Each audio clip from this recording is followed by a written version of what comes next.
ഞാൻ ഒരു നിവൃത്തിയുണ്ടെങ്കിൽ കേരള പൊളിറ്റിക്സിനെ പറ്റി സംസാരിക്കാറില്ല.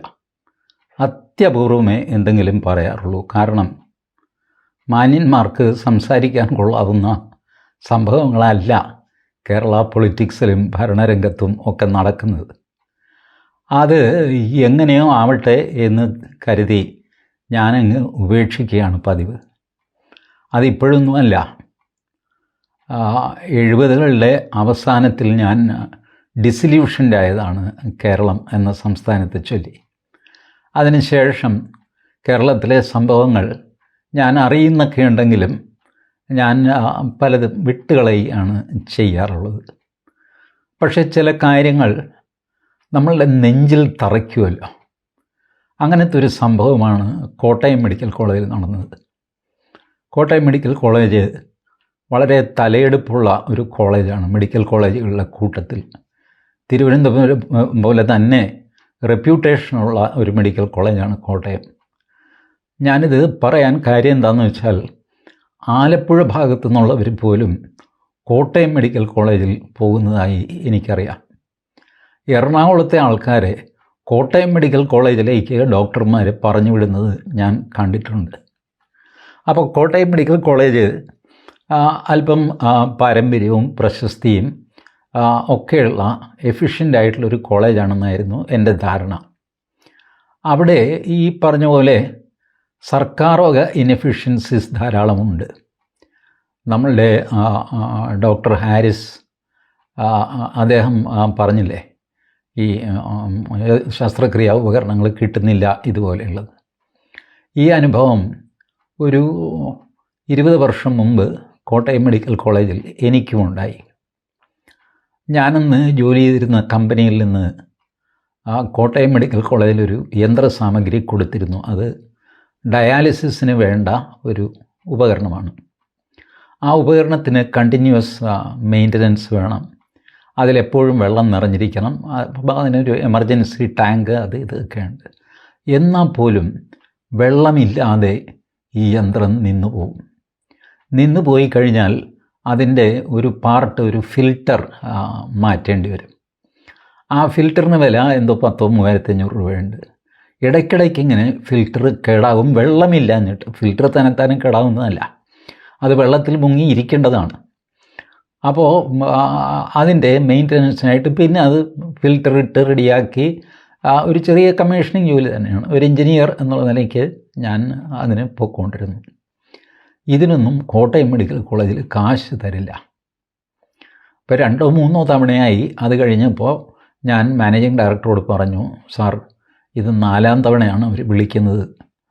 3 തവണ പോയതിൻ്റെയും കാശ് തന്നിട്ടില്ല, ഫിൽറ്ററിൻ്റെയും കാശ് തന്നിട്ടില്ല, എന്താ ചെയ്യണ്ടേ? അപ്പോൾ അദ്ദേഹം പറഞ്ഞു, ഒരു മെഡിക്കൽ കോളേജിലെ രോഗികളുടെ കാര്യമല്ലേ, സാരമില്ല, നമുക്ക് അത് വാങ്ങിച്ചെടുക്കാം, മോഹൻദാസ് പൊക്കോളും. ഞാൻ പോയി. അത്തവണയും ചെയ്തു. അടുത്ത തവണ വീണ്ടും. ഇതെന്താ കാര്യം? ഈ കൃത്യമായിട്ട് ആശുപത്രിയിലെ വെള്ളം ആ ട്യൂബിലൂടെ പോയി കഴിഞ്ഞാൽ ഇത് ഒരു പ്രശ്നവുമില്ലാതെ വർക്ക് ചെയ്തോളും അത്. പക്ഷേ ആ ആശുപത്രിയിലെ വെള്ളം നിന്നു പോകുന്നു. 3 മണിക്കൂർ വരെ വെള്ളമില്ലാതെ അത് കിടക്കും. പക്ഷേ 3 മണിക്കൂർ കഴിഞ്ഞാൽ പിന്നെ ചീത്തയാകും. അപ്പോൾ 3 മണിക്കൂറൊക്കെ ആശുപത്രിയിൽ വെള്ളമില്ലാതെ എന്നുള്ളൊരു സ്ഥിതി ഉണ്ടാവാറില്ലല്ലോ. പക്ഷേ കോട്ടയം മെഡിക്കൽ കോളേജിൽ അന്ന് അങ്ങനെ ഉണ്ടായി. ആ ഡിപ്പാർട്ട്മെൻറ്റിലേക്ക് ഡയാലിസിസ് വിഭാഗമാണ്. ഡയാലിസിസ് രോഗികളെ കിടത്തിയിരിക്കുന്ന വാർഡാണ്. വെള്ളമില്ലാതെയാകുന്നു. അപ്പോഴൊക്കെ എനിക്ക് ഈ സർക്കാരിലെ പ്രയാസങ്ങളൊക്കെ എനിക്കറിയാം. വീണ്ടും മെഡിക്കൽ കോളേജിലെ സൂപ്രണ്ട് എന്നെ വിളിക്കുന്നു. മോഹൻദാസേ, ഞാൻ പറയുന്നത് മര്യാദകളാണെന്ന് എനിക്കറിയാം, ഞാൻ നിങ്ങൾക്ക് കാശ് തരാനുണ്ടെന്നും എനിക്കറിയാം, പക്ഷേ നിങ്ങൾ ഒന്ന് വരണം, ഇതൊന്ന് ചെയ്തു തരണം. ഞാനാകെ വിഷമത്തിലായി. രോഗികളുടെ കാര്യമല്ലേ, പോകാതിരിക്കാൻ പറ്റുമോ? നമ്മുടെ ആരെങ്കിലും ആ കൂട്ടത്തിലുണ്ടെങ്കിൽ നമുക്ക് എന്ത് തോന്നും? ഇങ്ങനെയൊക്കെ വിചാരിച്ചിട്ട് ഞാൻ വീണ്ടും പോയി. ഒടുവിൽ ആ പൈസ കിട്ടിയോ കിട്ടിയില്ല, അത് വേറൊരു കാര്യം. ഞാനത് പറ്റി കാശ് കിട്ടിയില്ല എന്നുള്ള പരാതിയല്ല പറയുന്നത്, എഫിഷ്യൻസിയുടെ കാര്യം.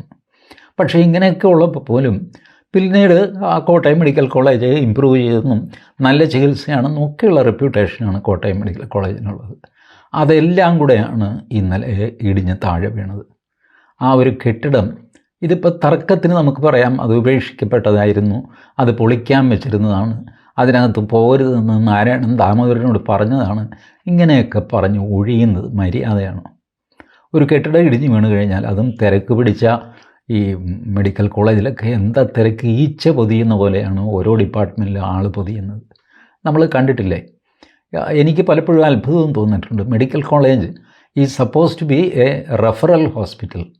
മറ്റ് ഹോസ്പിറ്റലുകളിൽ ചികിത്സ മതിയാവില്ല എന്ന് വരുമ്പോൾ അവർ റെഫർ ചെയ്ത രോഗികളെ മെഡിക്കൽ കോളേജിൽ വരാവുള്ളൂ. പക്ഷേ നമ്മുടെ നാട്ടിൽ മെഡിക്കൽ കോളേജിന് ചുറ്റുമുള്ള ആൾക്കാരെല്ലാം നേരെ മെഡിക്കൽ കോളേജ് വരും. ഒരു മൂക്കിപ്പനി വന്നു കഴിഞ്ഞാൽ നേരെ മെഡിക്കൽ കോളേജിലേക്കാണ് വരുന്നത്. ഒരു PH സെൻ്ററും മെഡിക്കൽ കോളേജും തമ്മിലുള്ള വ്യത്യാസം നമ്മുടെ നാട്ടിലില്ല. അത് രോഗികളുടെ കുറ്റമല്ല, പക്ഷേ അത് ചെറിയൊരു കുറവ് തന്നെയാണ്. മെഡിക്കൽ കോളേജ് ഒരു സാധാരണ ആശുപത്രിയല്ല.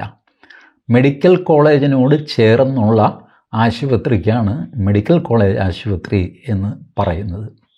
ആലപ്പുഴയിൽ ഇത് വേറെ ആയിരുന്നു. ജില്ലാ ആശുപത്രിയായിരുന്നു മെഡിക്കൽ കോളേജ് ആശുപത്രി. മെഡിക്കൽ കോളേജ് വണ്ടാനത്തും മെഡിക്കൽ കോളേജിൻ്റെ ആശുപത്രി ആലപ്പുഴ ടൗണിലുമില്ല. ഇങ്ങനെ കുറേ കാലം കഴിഞ്ഞു. പിന്നെ ഇപ്പോൾ വണ്ടാനത്ത് ആശുപത്രിയായി. ഈ ജില്ലാ ആശുപത്രിയെ ജനറൽ ആശുപത്രി എന്ന് പുനർനാമകരണം ചെയ്തു. ഇങ്ങനെയുള്ള ചില തരികിടകളൊക്കെ നമ്മൾ കാണിക്കാറുണ്ട്. നേരത്തെ കോഴിക്കോട് മെഡിക്കൽ കോളേജിൽ ലിഫ്റ്റ് ഉണ്ടായിരുന്നില്ല. പറഞ്ഞാൽ നിങ്ങൾ വിശ്വസിക്കുമോ? ഒരു 25 വർഷം മുമ്പ് ഈ കോഴിക്കോട്, തിരുവനന്തപുരം എല്ലായിടത്തും പ്രിൻസിപ്പലായിട്ട് റിട്ടയറായ ആളാണ് ഡോക്ടർ K. മാധവൻകുട്ടി. അദ്ദേഹം ഇന്ന് ജീവിച്ചിരിപ്പില്ല.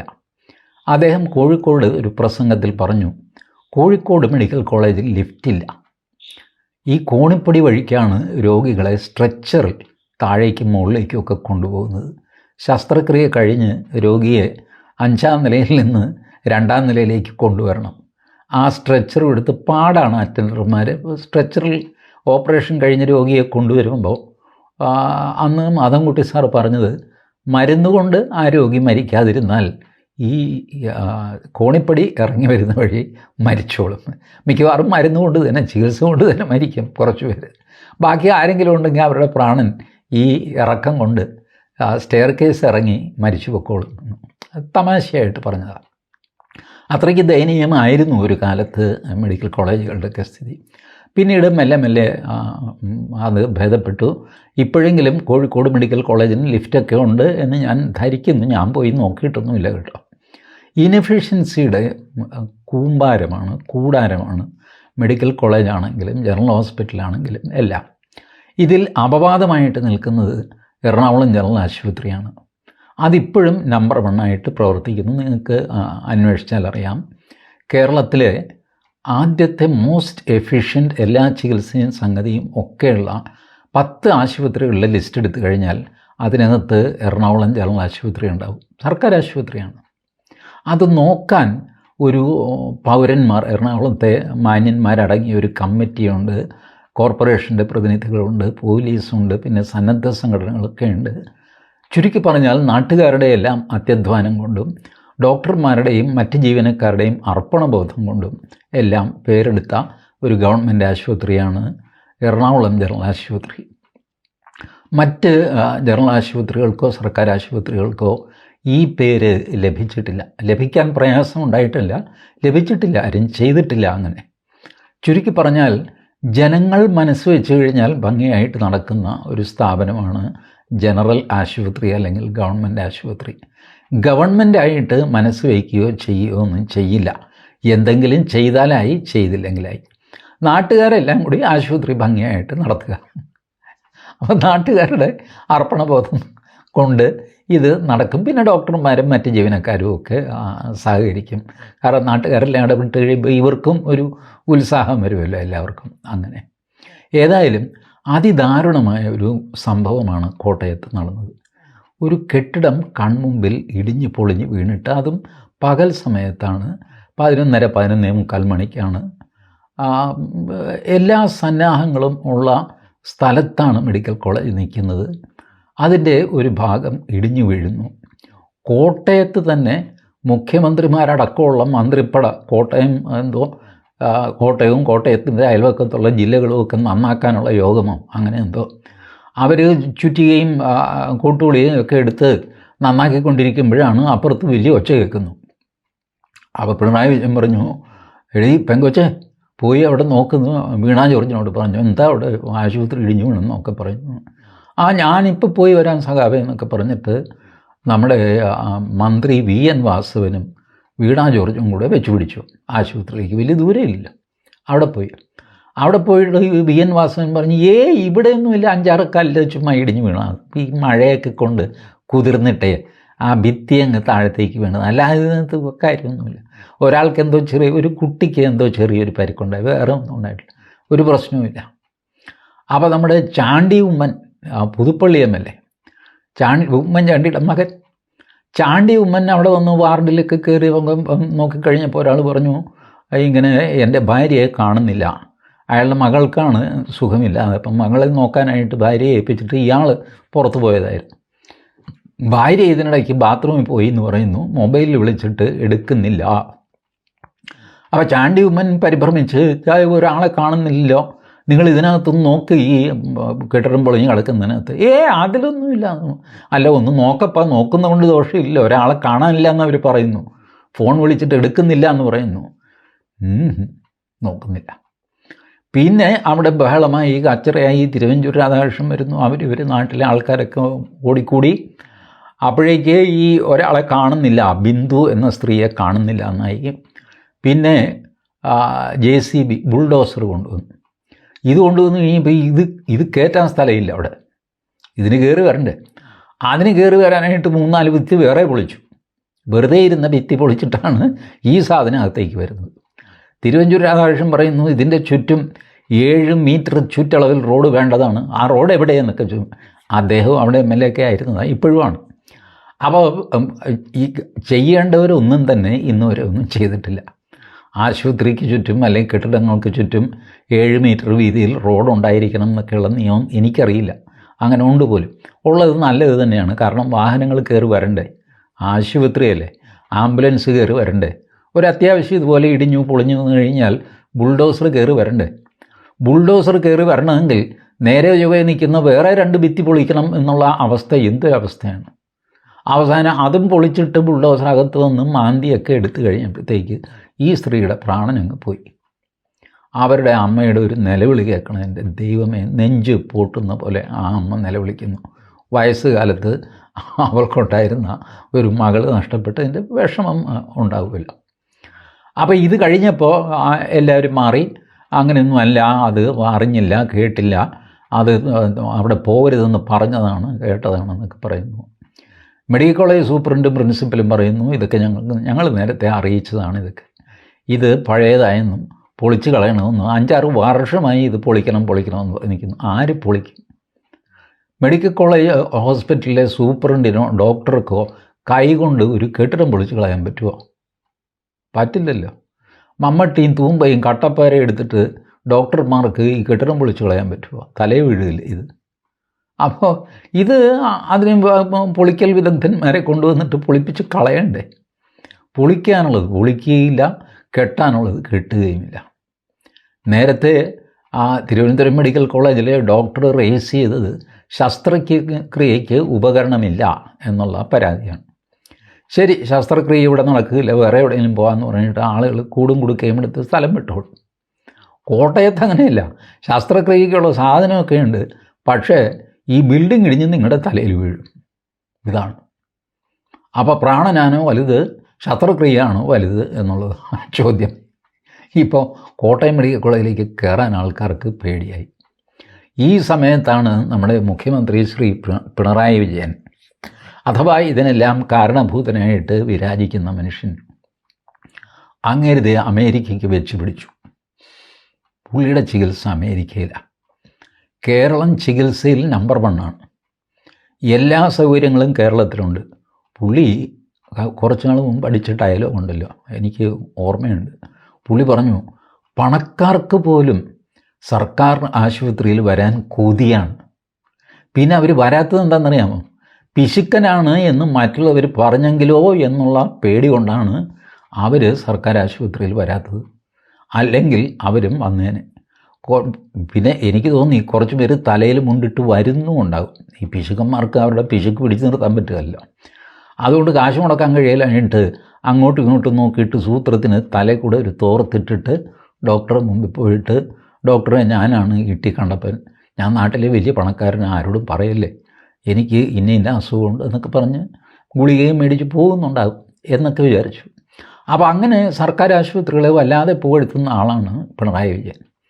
ഈ യൂറോളജി ഡോക്ടറുടെ പ്രശ്നം വന്നു കഴിഞ്ഞപ്പോൾ പോലും പിണറായി വിജയൻ ക്ഷോഭിച്ചു. അദ്ദേഹം പറഞ്ഞു, ആരോഗ്യരംഗത്തെ താറടിച്ച് കാണിക്കാനുള്ള ആയുധം നിങ്ങളായിട്ട് കൊടുക്കരുത് എന്ന് ഡോക്ടറോട് പരോക്ഷമായിട്ട് പറഞ്ഞു. അദ്ദേഹം അത് ഉദ്ദേശിച്ച് കാണുന്നില്ല ഒരുപക്ഷെ, എന്നാലും ഈ മൊത്തം ആരോഗ്യരംഗത്തെ താറടിച്ച് കാണിക്കാൻ, ഈ മനുഷ്യൻ്റെ ഒരൊറ്റ പ്രവൃത്തി കൊണ്ട് മൊത്തം ആരോഗ്യരംഗം താറടിച്ച് കാണിക്കപ്പെടുകയല്ലേ? ഒരു സംസ്ഥാനം നമ്പർ 1 ആണെന്ന് പറഞ്ഞാൽ ആ സംസ്ഥാനത്തെ മുഖ്യമന്ത്രി തന്നെ സ്വന്തം ചികിത്സയ്ക്ക് അമേരിക്കയ്ക്ക് വെച്ച് പിടിക്കുമ്പോൾ അതല്ലേ ഏറ്റവും വലിയ അപമാനം? അതല്ലേ ഏറ്റവും വലിയ തെറ്റായ സന്ദേശം? ഇത് മറച്ചു വെച്ചുകൊണ്ട് ഈ മനുഷ്യൻ ഒരു ഉളുപ്പുമില്ലാതെ വാചകമടിക്കുന്നു മൈക്കിൻ്റെ മുമ്പിലിരുന്നുകൊണ്ട്. എന്തോ ഇതാണ് അവലോകന യോഗം, അതിൻ്റെ ഭാഗമായിട്ടാണ് പുള്ളി ഇത് തട്ടിവിട്ടത്. പുള്ളി തട്ടിവിടേണ്ട താമസം നമ്മളുടെ MP ഗോവിന്ദൻ, വീണ ജോർജ്, സജി ചെറിയാൻ, ഇവരൊക്കെ അങ്ങോട്ട് തട്ടിക്കയറാൻ തുടങ്ങി. എന്ത് പറ്റിയെന്നാണ് ആശുപത്രിയിൽ? ആശുപത്രിയിൽ ആവശ്യത്തിന് സാധനമൊക്കെ ഉണ്ട്. ആശുപത്രിയാകുമ്പോൾ ചിലപ്പോൾ ഗുളിക ഉണ്ടാവില്ല, ചിലപ്പോൾ സിറിഞ്ച് ഉണ്ടാവില്ല, ഇതൊക്കെ സാധാരണയല്ലേ എന്നൊക്കെ പറഞ്ഞിട്ട് എല്ലാവരും കൂടെ ആ ഡോക്ടർ നേർക്ക് തട്ടിക്കയറി. ഇപ്പോൾ അങ്ങേർക്ക് എന്തോ ഷോക്കോസ് നോട്ടീസ് കൊടുക്കാൻ പോകുന്നു, തൂക്കിക്കൊല്ലാൻ പോകുന്നു എന്നൊക്കെ പറയുന്നു. അങ്ങേരാണെങ്കിൽ ഇതെൻ്റെ ക്ലിനിക്കൽ പ്രൊഫഷണൽ സൂയിസൈഡാണെന്നൊക്കെ പറഞ്ഞ് അങ്ങേര് നിൽക്കുന്നു. എന്തും വരട്ടെ എന്ന് പറഞ്ഞു. ഒരു സാധു മനുഷ്യൻ. പുള്ളി എന്ത് ചെയ്യാനും നിവൃത്തികേടായപ്പോൾ വിളിച്ചു പറഞ്ഞു. ഇതാണ് പുള്ളി ചെയ്ത കുറ്റം. മെഡിക്കൽ കോളേജ് കോട്ടയത്ത് നടന്നത് അതിലും വലിയ അപരാധം. ആർക്കും ഇപ്പോൾ അറിയില്ല ആരാ ഇതിൻ്റെ ഉത്തരവാദിയെന്ന്. ഇപ്പോൾ ചുരുക്കി പറഞ്ഞ് അന്വേഷണ വിധേയമായിട്ട് ആ ആശുപത്രിയുടെ കെട്ടിടത്തെ സസ്പെൻഡ് ചെയ്യണം. കല്ലും സിമെൻറ്റും ഒക്കെയാണ് ഇതിൻ്റെ ഉത്തരവാദികൾ. ഇവരാണ് ഇത് ഇടിഞ്ഞ് വീണ് ഈ സ്ത്രീയെ കൊന്നു കളയിച്ചത് എന്നൊക്കെ പറഞ്ഞ് റിപ്പോർട്ട് എഴുതും. എന്നിട്ട് അപ്പോഴും കേരളം നമ്പർ 1 ആണെന്ന് പറയും. ഇപ്പോൾ പറയുന്നത് എന്താണെന്നറിയാമോ? കേരളം നമ്പർ 1 എന്ന് വെച്ചാൽ നമ്മൾ ഉദ്ദേശിക്കുന്നത് പൊതുവേ കേരളത്തിലെ ആരോഗ്യ നിലവാരം നല്ലതാണ് എന്നേ ഉള്ളൂ. അല്ലാതെ ഏറ്റവും നല്ല ആശുപത്രി കേരളത്തിലുണ്ട് എന്നൊന്നുമല്ല. അപ്പോൾ പിന്നെ ഏറ്റവും നല്ല ആശുപത്രി ഉള്ളത് എവിടെയാണ്? അത് അമേരിക്കയിലാണ്. കഴിഞ്ഞ ആഴ്ച ഈ പിണറായി വിജയൻ വേറൊരു ഡയലോഗ് അടിച്ചു, നിങ്ങൾ കണ്ടു കാണുമല്ലോ. അമേരിക്ക ഒരു തെമ്മാടി രാഷ്ട്രമാണ്, ഇസ്രായേലിനെ സഹായിക്കുന്നു, അവർ പാലസ്തീൻകാരെ കൊന്നൊടുക്കുന്നു. എന്ത് തെമ്മാടിത്തരമാണ് ഇവർ കാണിക്കുന്നത്? തെമ്മാടി രാഷ്ട്രം എന്നുള്ളത് ഇംഗ്ലീഷിൽ നിന്ന് മലയാളത്തിലേക്ക് കടമെടുത്ത ഒരു പദമാണ്. റോഗ് നേഷൻ എന്ന് പറയും. റോഗ് നേഷൻ്റെ മലയാളമാണ് തെമ്മാടി രാഷ്ട്രം. ഇത് പറഞ്ഞ ആളാണ് പിണറായി വിജയൻ. ഈ തെമ്മാടി രാഷ്ട്രത്തേക്ക് ചികിത്സിക്കാനായിട്ട് ഇയാളല്ലാതെ എന്തെങ്കിലും നാണോ മാനമുള്ള ആരെങ്കിലും പോകുമോ? ഇങ്ങർക്കിത് എന്തിൻ്റെ കേട എനിക്ക് മനസ്സിലാവണില്ല. പറയുന്നതിന് വിരുദ്ധമായിട്ട് പ്രവർത്തിക്കുക, പ്രവർത്തിക്കുന്ന വിരുദ്ധമായിട്ട് പറയുക, ഇത് ചെയ്തുകൊണ്ട് മുഖ്യമന്ത്രിയായിട്ട് ഞെളിഞ്ഞ് നടക്കുകയും ചെയ്യുക. ഞാൻ പറയുന്നത്, എനിക്ക് വീണ ജോർജിനോട് പ്രത്യേകിച്ചൊരു വൈരാഗ്യമൊന്നുമില്ല കേട്ടോ. ആരെങ്കിലുമൊക്കെ രാഷ്ട്രീയത്തിൽ ജീവിച്ചു പോയിക്കോട്ടെ, നമുക്ക് വിരോധമൊന്നുമില്ല. പക്ഷേ ഈ രാഷ്ട്രീയത്തിൽ ഒരു മിനിമം ബേസിക് ധാർമ്മികത വേണം. നിരന്തരം ഇങ്ങനെ പ്രശ്നങ്ങളുള്ളപ്പോൾ പ്രശ്നങ്ങളുടെ ധാർമ്മിക ഉത്തരവാദിത്വം ഏറ്റെടുത്തിട്ട് മന്ത്രി രാജിവെക്കണം. That will send a clear signal to the bureaucracy, to the doctors, to the society, everybody. അല്ലാതെ ഇവർ രാജിവെച്ച് കഴിഞ്ഞാൽ എല്ലാം കൂടെ അങ്ങ് നേരെയാകുമെന്ന് ചോദിച്ചാൽ ഇല്ല. എന്തുകൊണ്ടാണ്? രാജി ഒരു രാഷ്ട്രീയ പ്രവർത്തനമാണ്, അല്ലാതെ അത് ഭരണപരമായ ഒരു പ്രവർത്തനമല്ല. നിങ്ങൾ ഒരു സ്ട്രോങ് മെസ്സേജ് കൊടുക്കുകയാണ്. C, there is a problem. The problem is worse. It is going worse than ever. And I am responsible. Therefore, I am resigning. ഇത് ആത്മാർത്ഥതയുള്ള നേരും നെറിവുമുള്ള ഒരു വ്യക്തി എന്നുള്ള നിലയ്ക്ക് വീണ ജോർജ് ചെയ്യേണ്ടതാണ്. അവരത് ചെയ്യും ഞാൻ പ്രതീക്ഷിക്കുന്നില്ല. കാരണം അങ്ങനത്തെ ധാർമ്മികതയുടെയൊക്കെ കാലം കഴിഞ്ഞു. ഇതെന്താ ലാൽ ബഹദൂർ ശാസ്ത്രിയുടെ കാലമോ? ഒന്നും അല്ലല്ലോ. അപ്പോൾ അതുകൊണ്ട് ലാൽ ബഹദൂർ ശാസ്ത്രി എവിടെ, വീണ ജോർജ് എവിടെ? അവർ രാജിയൊന്നും വയ്ക്കാൻ പോകുന്നില്ല. പക്ഷേ in the fitness of things she should have resigned taking moral responsibility.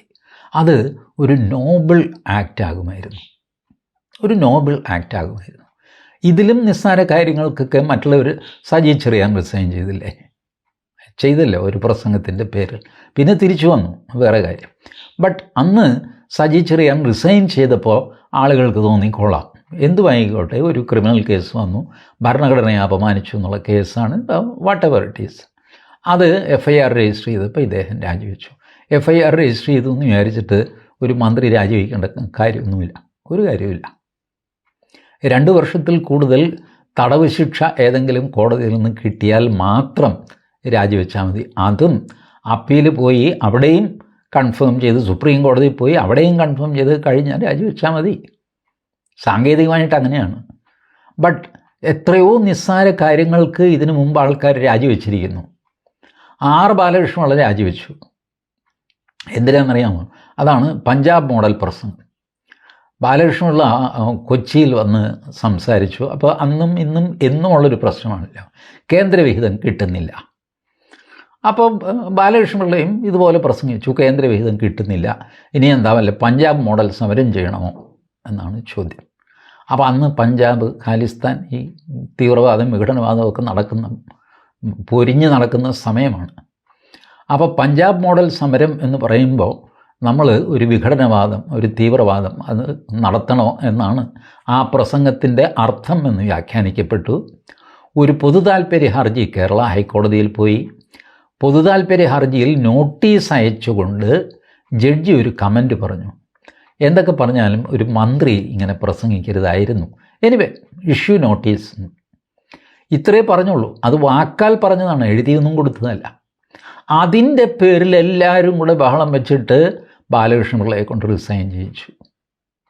പഴയ രാജൻ കേസിൽ കരുണാകരനെ പറ്റി ഒരു പരാമർശം ഹൈക്കോടതിയിൽ നിന്നുണ്ടായപ്പോൾ കരുണാകരനെ രാജിവെപ്പിച്ചു.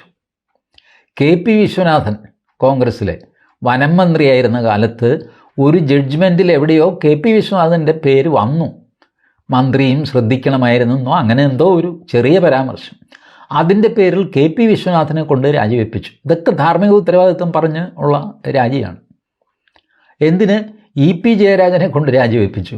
ഇല്ലേ, നമ്മളുടെ ഇദ്ദേഹം കുവൈറ്റ് ചാണ്ടി എന്നറിയപ്പെട്ടിരുന്ന മന്ത്രി, അദ്ദേഹത്തെ ഞാൻ മോശം ലെവലിൽ, അദ്ദേഹം മരിച്ചുപോയി, അദ്ദേഹത്തിന് മോശമായിട്ട് പറയില്ല, ആ പേരിൽ പുള്ളി അറിയപ്പെട്ടിരുന്നു, ഏറെക്കാലം കുവൈറ്റിലായിരുന്നുകൊണ്ട് അദ്ദേഹം രാജിവെച്ചു.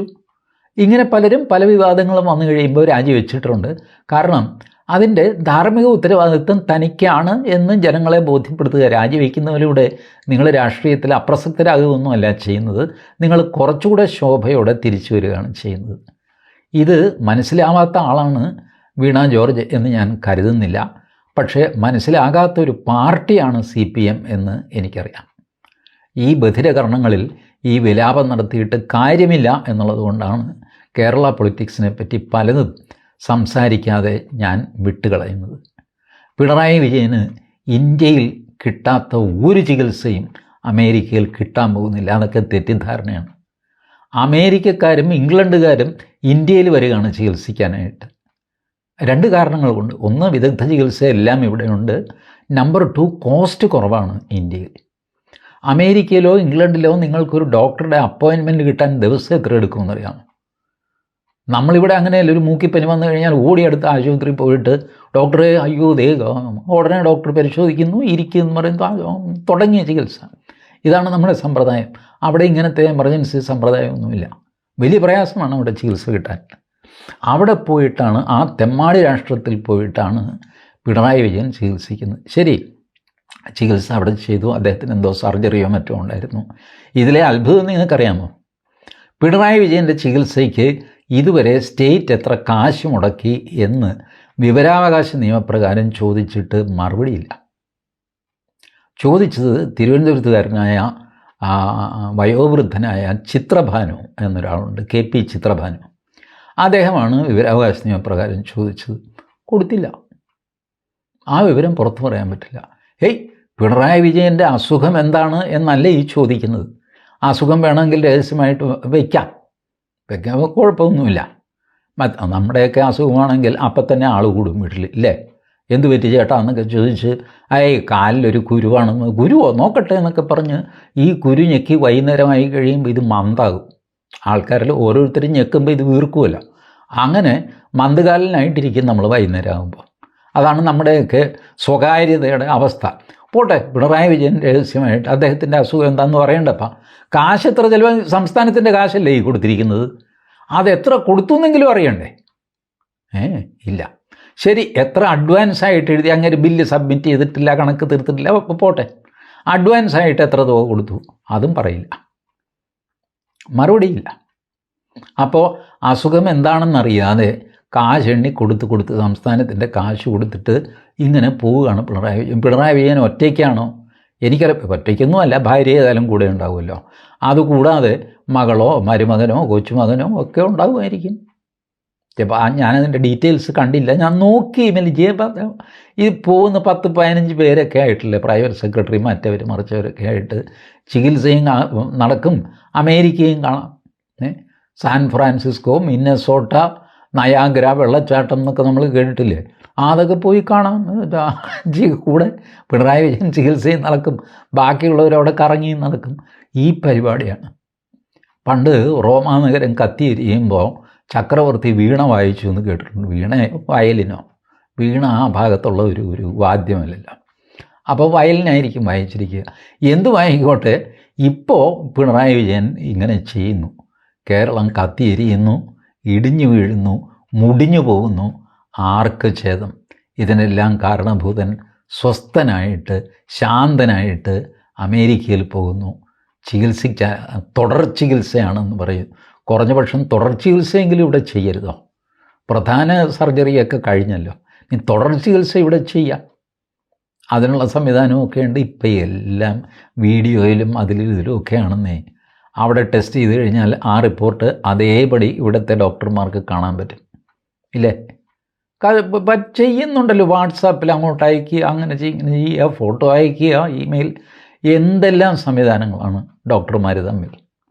ഇതെല്ലാം ഉണ്ടായിട്ടും അമേരിക്കയ്ക്ക് പോയേ പറ്റൂ എന്നുള്ള വാശി, അത് ജനങ്ങളെ അപമാനിക്കുന്നതിന് തുല്യമാണ്. നീയൊന്നും എനിക്കൊരു ചുക്കുമല്ല. 5 വർഷം കൂടുമ്പം മര്യാദയ്ക്ക് നീ വന്ന് വോട്ട് ചെയ്താൽ മതി. അതിന് നിന്നെ സൂചിപ്പിക്കാനായിട്ട് ഞാനൊരു കിറ്റോ എന്തെങ്കിലും തരും. അന്നേരം ഒരു സഞ്ചിക്കകത്ത് കുറച്ച് മല്ലിയും മുളകും ഒക്കെ വാരിയിട്ടിട്ട് നിൻ്റെ കയ്യിൽ തന്നു കഴിഞ്ഞാൽ നീ മിണ്ടാതെയാകുമെന്ന് എനിക്കറിയാം. ബാക്കി കെട്ടേണ്ടവർ ആരൊക്കെയാണെന്ന് എനിക്കറിയാം. ലത്തീൻ സഭ, NSS, SNDP, പിന്നെ മുസ്ലിം സംഘടനകൾ, ഈ 4 പേരെ വേണ്ട പോലെ കണ്ടു കഴിഞ്ഞാൽ വോട്ട് കിട്ടും. അല്ലാതെ ആശുപത്രിയും കുന്തവും കണ്ടിട്ടൊന്നും അല്ല ജനം വോട്ട് ചെയ്യുന്നത്. ഇങ്ങനെ മനസ്സിലാക്കി വെച്ചിരിക്കുന്ന ഒരുപക്ഷെ 2 തെരഞ്ഞെടുപ്പ് ഈ നമ്പർ കൊണ്ട് ജയിച്ചു കഴിഞ്ഞ ആളാണ് പിണറായി വിജയൻ. അപ്പോൾ അയാളെപ്പറ്റി, ആ കാരണഭൂതനെ പറ്റി നമ്മളെന്ത് പറയാനാണ്? ആകെ ഒരു ഐറണി എന്ന് പറയുന്നത്, ഇദ്ദേഹത്തെക്കാൾ സീനിയറായിട്ട് 101 വയസ്സായ അച്യുതാനന്ദൻ ഇവിടെ കിടപ്പുണ്ട് തിരുവനന്തപുരം മെഡിക്കൽ കോളേജിൽ. ആ മനുഷ്യനെ ഒരിക്കൽ പോലും അമേരിക്കയിൽ കൊണ്ടുപോയിട്ടില്ല. അങ്ങേര് വയസ്സായി സുഖമില്ലാതായിട്ട് തന്നെ ഇപ്പോൾ 5-6-7 വർഷം കഴിഞ്ഞു. അദ്ദേഹത്തെ ഒന്ന് അമേരിക്കയിലേക്ക് കൊണ്ടുപോകാമായിരുന്നല്ലോ ചിരഞ്ജീവിയാക്കാനായിട്ട്. അത് ചെയ്തില്ല, അത് ചെയ്യുകയുമില്ല.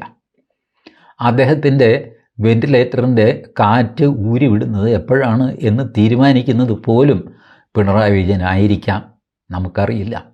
പാർട്ടിക്കുള്ളിലെ കാര്യം പാർട്ടിക്കല്ലേ അറിയാവുള്ളൂ, പാർട്ടിക്കാർക്ക് മുഴുവൻ തന്നെ അറിയില്ല. പലരും പൊട്ടന്മാരെ പോലെ ഇങ്ങനെ ഓരോ സംഭവം കഴിയുമ്പോൾ അതിന് സിന്ദാബാദ് വിളിക്കുകയാണ്. എന്താ സംഭവിക്കാൻ പോകുന്നത്, എന്താ ഇതിൻ്റെ കാരണമെന്ന് പാർട്ടിക്കാർക്കും അറിയില്ല. എന്നാലും വിളിക്കണ്ടേ സിന്ദാബാദ്?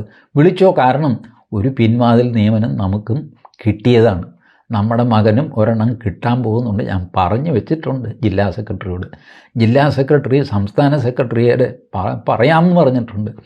പറഞ്ഞു കാണും ഇപ്പോഴത്തേക്ക്. ഇങ്ങനെയൊക്കെയുള്ള മോഹങ്ങളുമായിട്ട് എത്ര ലക്ഷങ്ങളാണ് കേരളത്തിൽ ജീവിക്കുന്നത്. ഈ തരികിടയെല്ലാം കൊണ്ട് പിന്നെ ബുദ്ധിജീവികളുടെ പിന്തുണ, സച്ചിദാനന്ദൻ, KG ശങ്കരപ്പിള്ള, അശോകൻ ചെരുവിൽ, പുള്ളിക്കൊരു ചെരുവുണ്ട് ഇപ്പോഴേന്ന്, ഇവരൊക്കെ കൂടിയിട്ട് കലാപരിപാടി വേറെ. ഇവരെല്ലാം കൂടി ആ സ്വരാജിനെ പിന്താങ്ങാൻ പോയിട്ട് ഈ പിന്താങ്ങുന്നത് കൂടി കഴിയുമ്പോൾ പുള്ളി മുന്നോട്ട് വീണു. പുറകിൽ നിന്ന് ഇവർ താങ്ങി സ്വരാജിന് സഹിക്കാൻ മേല സ്വരാജ് മൂക്കും കുത്തി വീണു. അങ്ങനെയാണ് നിലമ്പൂർ തോറ്റുപോയത്. ഇവന്മാർ താങ്ങാതിരുന്ന് കഴിഞ്ഞാൽ ചിലപ്പോൾ ജയിച്ചു പോയേനെ. എന്തുമായിക്കോട്ടെ, ഇങ്ങനെയൊക്കെ തമാശ നടക്കുന്ന കേരളത്തെപ്പറ്റി എന്നെ പോലെ ഒരു മനുഷ്യൻ എന്ത് പറയാനാണ്? ഇതിൽ കൂടുതൽ ഞാൻ എന്ത് പറയാനാണ്? Thank you.